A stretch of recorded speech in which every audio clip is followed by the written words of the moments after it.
नमस्कार दोस्तों, R K study 94 YouTube channel पर आप सभी का एक बार फिर से स्वागत है।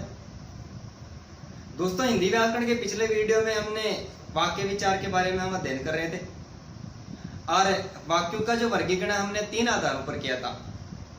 पहला था क्रिया के आधार पर वाक्य। तो क्रिया के आधार पर वाक्यों को वाच्य कहते हैं और वाच्य 3 प्रकार के माने जाते हैं: कर्तृवाच्य, कर्मवाच्य और भाववाच्य। वाच्यों का हमने पिछले वीडियो में अध्ययन कर लिया था। आज हम अध्ययन करने वाले हैं रचना के आधार पर वाक्य। रचना के आधार पर जो वाक्य है वो मुख्य रूप से 3 प्रकार के माने जाते हैं। रचना के आधार पर वाक्य कितने प्रकार के माने जाते हैं? 3 प्रकार के माने जाते हैं, जिसमें पहला है सरल या साधारण वाक्य। सरल या साधारण वाक्य, सरल या साधारण वाक्य। दूसरा है मिश्र वाक्य, मिश्र वाक्य। और तीसरा है संयुक्त वाक्य, तीसरा है संयुक्त वाक्य। कि रचना के आधार पर वाक्य मुख्य रूप से 3 प्रकार के माने जाते हैं, जिसमें एक सरल या साधारण वाक्य, दूसरा मिश्र वाक्य और तीसरा कौन सा है? संयुक्त वाक्य। सबसे पहले हम अध्ययन करते हैं कि सरल या साधारण वाक्य किसे कहते हैं। सरल या साधारण वाक्य की परिभाषा जानने के लिए सबसे जो पहला वीडियो था उसको आपको देखना होगा। सबसे पहले कि वाक्य के 2 अंग माने गए थे। वाक्य के 2 अंग माने गए थे। 2 में एक था उद्देश्य और दूसरा था विधेय। एक था उद्देश्य और दूसरा था विधेय। उद्देश्य वास्तविक कर्ता और विधेय वास्तविक क्रिया थी। ध्यान से सुनना। उद्देश्य वास्तविक कर्ता था और विधेय क्या थी? वास्तविक क्रिया थी। उद्देश्य के विस्तार में उद्देश्य से संबंधित अन्य बातों को शामिल किया था। विधेय के विस्तार में विधेय से संबंधित अन्य बातों को शामिल किया था। ये वाक्य के 2 अंग माने गए थे। सरल या साधारण वाक्य की परिभाषा है कि जब किसी वाक्य में एक उद्देश्य और एक ही विधेय का प्रयोग किया जा रहा हो। जब किसी वाक्य में एक उद्देश्य एवं एक विधेय का, यानी एक कर्ता के साथ में एक क्रिया जुड़ी हुई मिलेगी, एक विधेय एवं एक ही उद्देश्य का प्रयोग किया जा रहा हो, तो वहां पर सरल या साधारण वाक्य माना जाता है। एक बार फिर से सुनिए। जब किसी वाक्य में एक उद्देश्य एक विधेय का प्रयोग किया जा रहा हो तो वहां पर सरल या साधारण वाक्य माना जाता है। जैसे जैसे रवि विद्यालय जा रहा है। रवि विद्यालय जा रहा है। ठीक है। रवि विद्यालय जा रहा है। गाय घास खाती है। गाय घास खाती है। ठीक है। हवा का तेज झोंका। हवा का तेज झोंका सब कुछ उड़ाकर ले गया। सब कुछ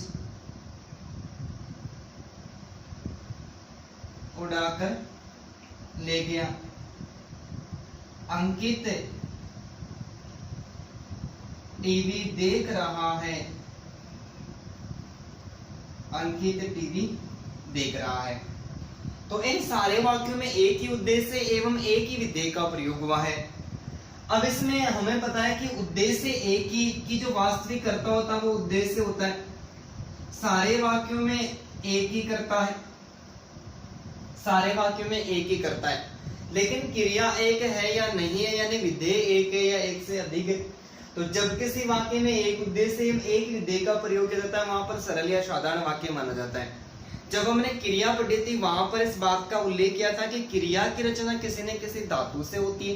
धातु का पता लगाने के लिए वाक्य में जो कर्ता है, इस कर्ता के स्थान पर तू शब्द का प्रयोग कर देते हैं। ठीक है। फिर क्रम में कोई परिवर्तन करते नहीं है।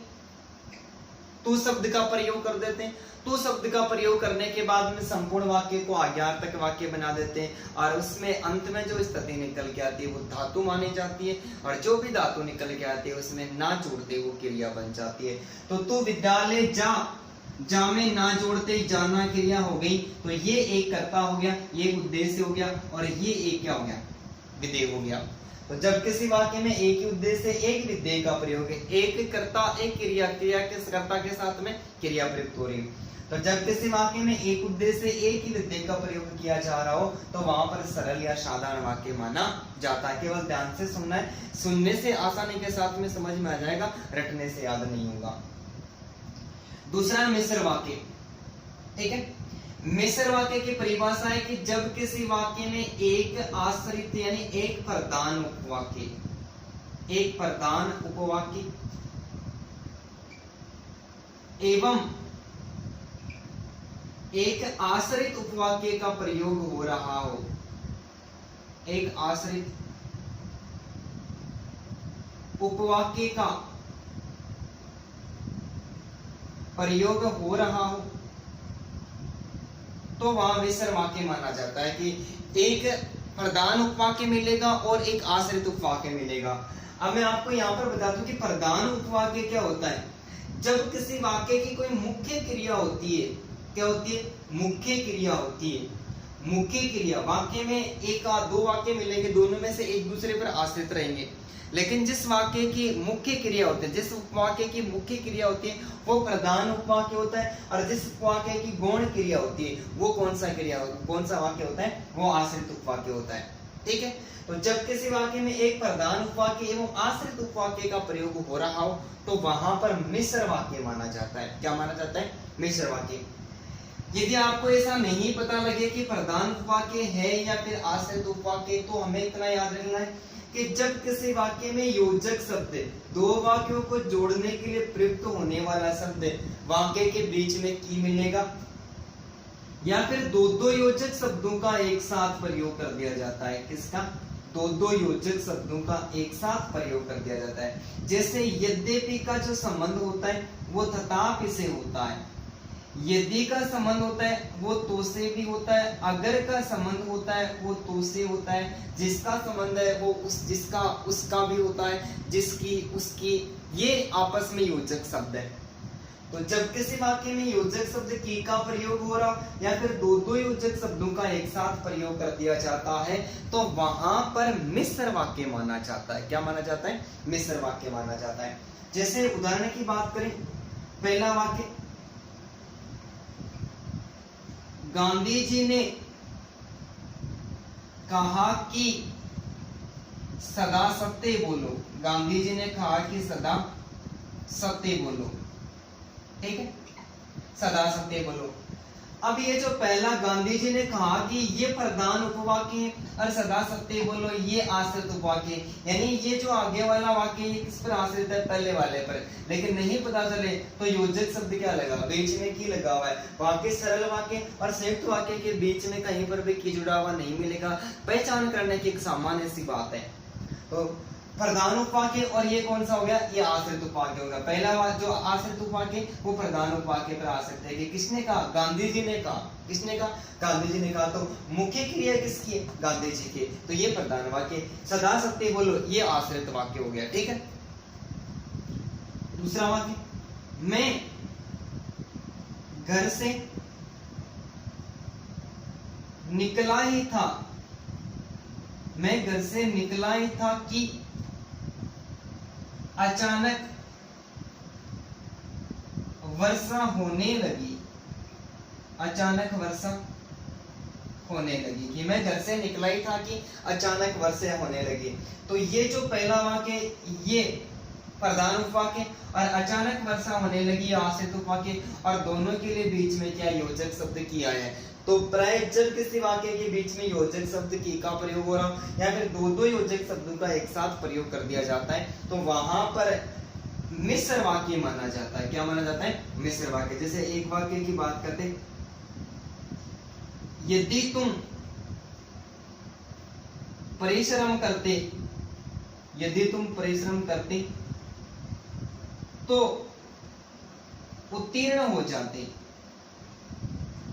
उत्तीर्ण हो जाते। यदि तुम परिश्रम करते, तो यदि और यदि का संबंध किससे, तो से। अब इस वाक्य के बीच में दो दो योजक शब्दों का एक साथ प्रयोग हुआ है, तो दो दो योजक शब्दों का एक साथ प्रयोग कर देता है। तो ये पहला वाला वाक्य ये प्रधान उपवाक्य और ये दूसरा क्या हो गया, ये आश्रित उपवाक्य हो गया। एक बार फिर से बात करते हैं कि रचना के आधार पर वाक्य तीन माने जाते हैं, सरल या साधारण वाक्य और मिश्र वाक्य और संयुक्त वाक्य। सरल वाक्य की पहचान है कि जब किसी वाक्य में एक ही उद्देश्य से एक विधेय का प्रयोग हो रहा हो तो वो क्या कहलाता है, सरल वाक्य कहलाता है। क्या कहलाता है, सरल या साधारण वाक्य कहलाता है। अर्थात जब किसी वाक्य में एक कर्ता के साथ में एक क्रिया प्रयुक्त हो रही हो तो वो क्या कहलाता है, सरल वाक्य। रवि विद्यालय जा रहा है, गाय घास खाती है, हवा का तेज झोंका, ये एक ही वहां पर यहाँ पर ये कर्ता के रूप में प्रयुक्त हुआ है। ठीक है, पहले हमने इसके बारे में बात भी करी है। सब कुछ उड़ा कर ले गया। अंकित टीवी देख रहा है ना, टेलीविजन देख रहा है, तो तू टीवी देख, इसमें भी एक कर्ता यानी एक उद्देश्य से एक विधेय का प्रयोग हुआ है। तो इस प्रकार के वाक्यों में सारे सरल वाक्य माने जाते हैं। जब किसी वाक्य में एक प्रधान उपवाक्य एवं एक आश्रित उपवाक्य का प्रयोग हो रहा हो तो वहां पर मिश्र वाक्य माना जाता है। प्रधान उपवाक्य कौन सा होता है, जिस वाक्य की मुख्य क्रिया होती है, क्या होती है, मुख्य क्रिया होती है, और जिस वाक्य की गौण क्रिया होती है वो क्या कहलाता है, वो आश्रित वाक्य कहलाता है। ठीक है, या फिर हमें वाक्य में ऐसा पता नहीं चले कि आश्रित वाक्य कौन सा है या फिर प्रधान वाक्य कौन सा, तो इतना याद रखना है, मिश्र वाक्य के जितने भी वाक्य मिलेंगे उन दोनों वाक्यों के बीच में हमें प्राय योजक शब्द, दो वाक्यों को जोड़ने वाला शब्द की मिलेगा या फिर दो दो योजक शब्दों का एक साथ प्रयोग कर दिया जाता है तो मिश्र वाक्य कहलाता है। कि गांधी जी ने कहा कि सदा सत्य बोलो, तो यहाँ पर गांधी जी की मुख्य क्रिया तो प्रधान वाक्य हो गया, बीच में योजक शब्द है, और सदा सत्य बोलो ये क्या हो गया, आश्रित वाक्य हो गया। मैं घर से निकला ही था कि अचानक वर्षा होने लगी, तो मैं घर से निकला ही था कि ये हमारी मुख्य क्रिया है, योजक शब्द किया है, आगे वाला आश्रित वाक्य हो गया।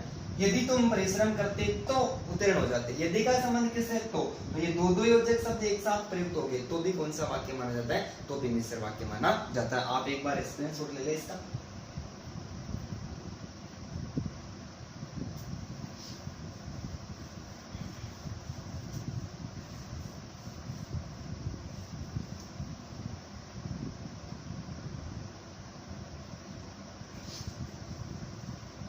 तीसरा संयुक्त वाक्य, संयुक्त वाक्य।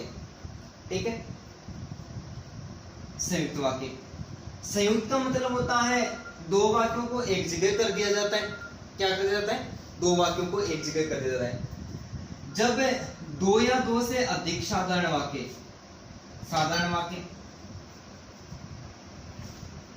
एवं दो या दो से अधिक मिश्र वाक्यों को, साधारण वाक्य या फिर मिश्र वाक्यों को एक जगह कर दिया जाता है तो वो क्या कहलाता है, वो संयुक्त वाक्य कहलाता है। कि जब दो साधारण वाक्य या फिर दो मिश्र वाक्यों को एक जगह कर दिया जाता है तो वहां पर क्या कहलाता है, तो वह संयुक्त वाक्य कहलाता है। संयुक्त वाक्य को जोड़ने के लिए जो योजक शब्द होते हैं, जोड़ने के लिए प्रयुक्त होने वाले जैसे योजक शब्द है, उनकी बात करें तो हम ऐसा कह सकते हैं कि जब किसी वाक्य के बीच में, जब किसी दो वाक्यों के बीच में और तथा, किंतु, परंतु, लेकिन, बल्कि, इसलिए, या, वा, यथा, ठीक है, या, वा, यथा, अथवा, इन शब्दों का प्रयोग होता है तो वो हमेशा संयुक्त वाक्य कहलाता है। कि दो साधारण या दो मिश्र वाक्यों को जब एक जगह कर दिया जाता है तो वो क्या कहलाता है, संयुक्त वाक्य कहलाता है। और दो वाक्यों को जोड़ने के लिए, दो सरल वाक्यों को जोड़ने के लिए या फिर दो मिश्र वाक्यों को जोड़ने के लिए जो योजक शब्द और, तथा, किंतु, परंतु, लेकिन, बल्कि, इसलिए, या, वा, यथा, अथवा, ये जो शब्द है, ये सारे के सारे शब्द किसी भी वाक्य के बीच में प्रयुक्त होते हैं, दो वाक्यों को जोड़ने का कार्य करते हैं, तो वो सारे वाक्य क्या कहलाते हैं, वो सारे के सारे वाक्य सरल वाक्य कहलाते हैं। जैसे जैसे रवि पढ़ रहा है और सुमित खेल रहा है। सुमित खेल रहा है। अब देखो एक ये रवि पढ़ रहा है, इस वाक्य की बात करें तो ये सरल वाक्य, सुमित खेल रहा है ये भी कैसा सरल वाक्य है, लेकिन इन दोनों को जोड़ने के लिए बीच में क्या आया, योजक शब्द और है, और इस और ने क्या कर दिया, दो सरल वाक्यों को या साधारण वाक्यों को एक जगह कर दिया। तो अब ये क्या कहलाता है, ये उदाहरण किस वाक्य के अंतर्गत आएगा, ये संयुक्त वाक्य के अंतर्गत आएगा कि जब दो संयुक्त वाक्यों और दो मिश्र वाक्यों को एक जगह कर दिया जाता है वो संयुक्त वाक्य कहलाता है। और संयुक्त वाक्य में योजक शब्द और, तथा, किंतु, परंतु, लेकिन, बल्कि, इसलिए, या, व, अथवा इन सब का प्रयोग किया जाता है। जैसे नमिता ने कहानी सुनाई, नमिता ने कहानी सुनाई, और कविता रो पड़ी।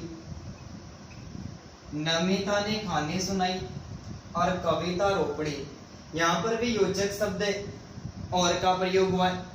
ये भी क्या कहलाता है, ये भी यहाँ पर दो सरल वाक्यों को एक जगह कर दिया तो ये संयुक्त वाक्य कहलाता है। जैसे बैठ जाओ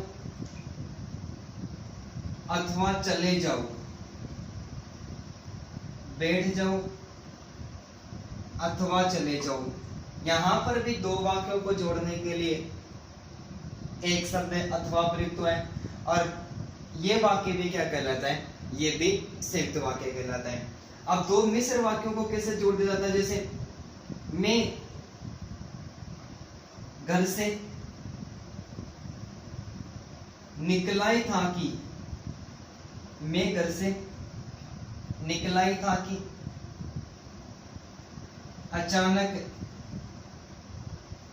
वर्षा होने लगी, अचानक वर्षा होने लगी, अचानक वर्षा होने लगी, और वर्षा